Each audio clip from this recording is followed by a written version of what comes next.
Om Sairam, Sri Sai Satcharitra, Chapter 23, Yoga and Onion, Shama cured of snake, bite, cholera, ordinance broken, ordeal of Guru Bhakti, preliminary.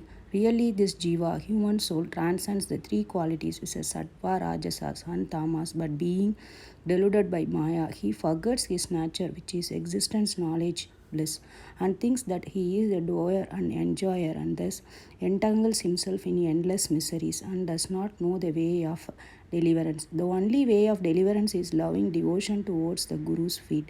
The great player or actor, Lord Sai, has delighted his bhaktas and transformed them into himself, his nature. We regard Sai Baba as an incarnation of God for reasons already stated, but he always said that he was an obedient servant of God. Though an incarnation, he showed the people the way how to behave satisfactorily and carry out the duties of their respective stations varnas in this life. He never emulated others in any way, nor asked others to have something done for him. For him who saw the Lord in all movable and immovable things of this world, humility was the most proper thing. None he disregarded or disrespected, for he saw Narayan, Lord in all beings. He never said, I am God, but that he was a humble servant. But he always remembered him and always uttered, Allah Malik, God is the sole proprietor or owner. We do not know the various kinds of saints, how they behave, what they do and eat, etc. We only know that the God's grace they manifest themselves in the world to liberate the ignorant and bound souls. If there be any store of merits on our account, we get a desire in listening to the stories and leelas of the saints, otherwise not. Let us now turn to the main stories of this chapter, Yoga and Onion. Once it so happened that the sadhak of yoga came to Shiradi with Nana Sahib Chandokar. He had studied all the works on yoga, including the Yoga Sutras of Patanjali, but had no practical experience. He could not concentrate his mind and attain samadhi even for a short time. He thought that if Sai Baba he pleased with him, he will show him the way to the attain samadhi for a long time. With this object in view, he came to Shiradi, and when he went to masjid, he saw Sai Baba eating bread with onion. On seeing this, a thought arose in mind, how can this man eating stale bread with raw onion solve my difficulties and help me? Sai Baba read his mind and said to Nana Sahib, Oh Nana, he who has the power to digest onion should eat it and none else. Hearing this remark, the yogi was wonderstruck, and then he felt at Baba's feet with complete surrender. With pure and open mind, he asked his difficulties and got their solution from Baba. Thus, being satisfied and happy, he left Shiradi with Baba's Udi and blessings. Shama cured of snake bite. Before Hemadman begins the story, he says about the jiva that it can be very well compared with a parrot, and that they both are bound, the one in the body and the other in a cage. Both think that their present bound state is good for them. It is only when a helper, that is Guru, comes and by God's grace open their eyes and liberates them from their bondage, that their eyes are open to a greater and larger life, compared to which their former limited life is nothing. In the last chapter, it was shown how Baba anticipated the calamity that was to befall on Mr. Meriker and rescued him from it. Now let the readers hear a story grander that one Shama was bitten by a poisonous snake. His little finger of the hand was stung, and the poison began to spread into the body. The pain was also severe, and Shama thought that he would pass off soon. His friends wanted to take him to the god Viroba, where such cases were often sent, but Shama ran to masjid to his Viroba Sai Baba. When Baba saw him, he began to scold and abuse. He got enraged and said, Oh, Veer,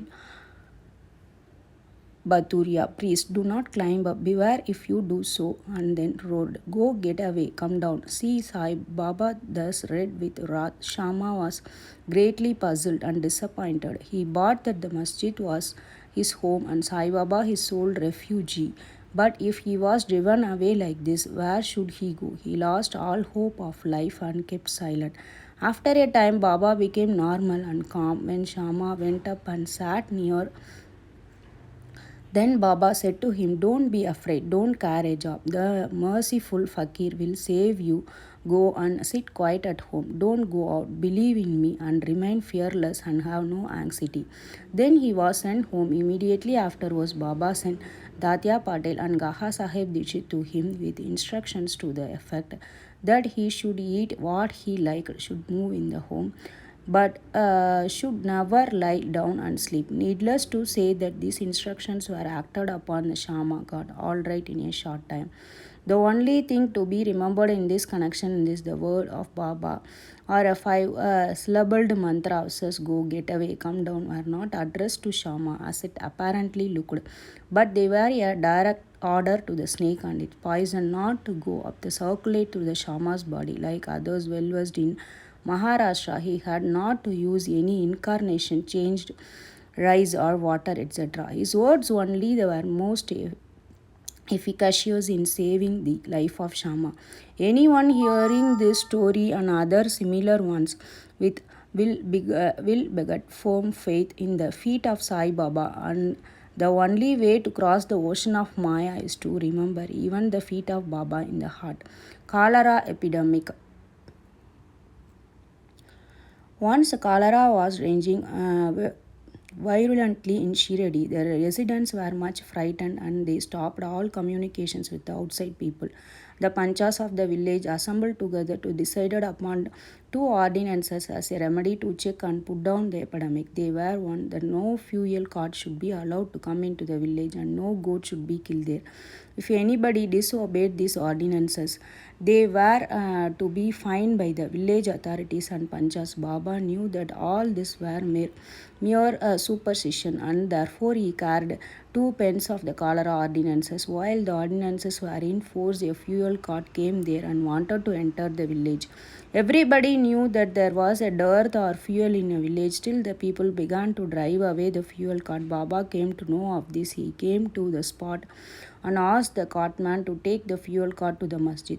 None dared to raise this voice against the action of Baba. He wanted fuel for his duni, and so he purchased it like the Agnihotri, keeping his sacred fire alive throughout his life. Baba kept his duni were burning all day and night, and for his he always stocked fuel. Baba's home, that is the masjid, was free and open to all. It had no lock and key, and some poor people removed some wood from their use. Baba did not grumble about this. Baba saw the whole universe was pervaded by the Almighty, and so he never bore enmity or ill will to anybody. Though perfectly detached, he behaved like an ordinary householder to set an example to the people. Ordeal of Guru Bhakti. Let us now see how the second cholera ordinance fared with Baba. While it was in the force, somebody brought a goat to the masjid. It was weak, old, and about to die at this time of Fakir Pir Muhammad of Malingavan alias Bade Baba was near. Sai Baba asked him to behead it with one stroke and offer it as an oblation. This Baba was much respected by Sai Baba. He always sat on the right hand of Sai Baba.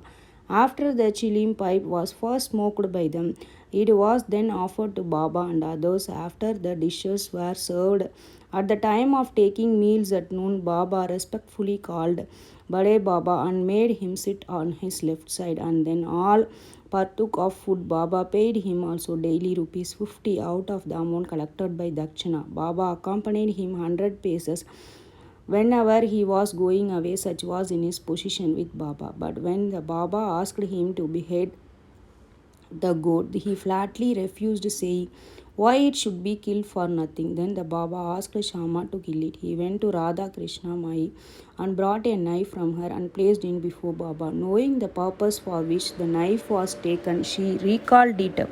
Then Shama went to bring another knife but stayed in Vada and did not return soon. Then came the turn of the Kaha Sahib Dixit. He was a good gold, no doubt, but has to be tested. Baba asked him to get a knife and kill the goat. He went to Sade's Vada and returned with a knife. He was ready to kill it with a Baba's bidding. He was born in a pure Brahmin family and never in his life knew killing, though quite averse to do any act of the violence. He made himself to bold to kill the goat. All the people wanted to see the Bade Baba. A Mohammedan was unwilling to kill it, while the pure Brahmin was making preparations to do so. He tightened his dhotar and with a semicircular motion raised his hand with the knife and looked at Baba and the final signal. Baba said, "What are you thinking of? Go on, strike." Then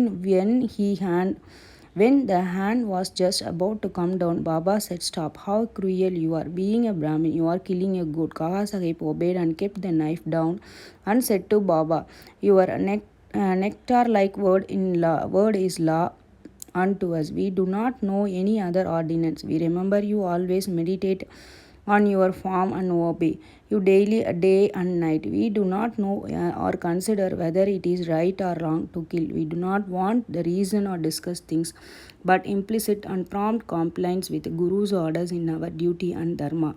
Then Baba said to Gaga Sahib that he would himself do the offering and killing business. He was settled that the goat should be disposed of near a place called Takya, where fakirs used to sit.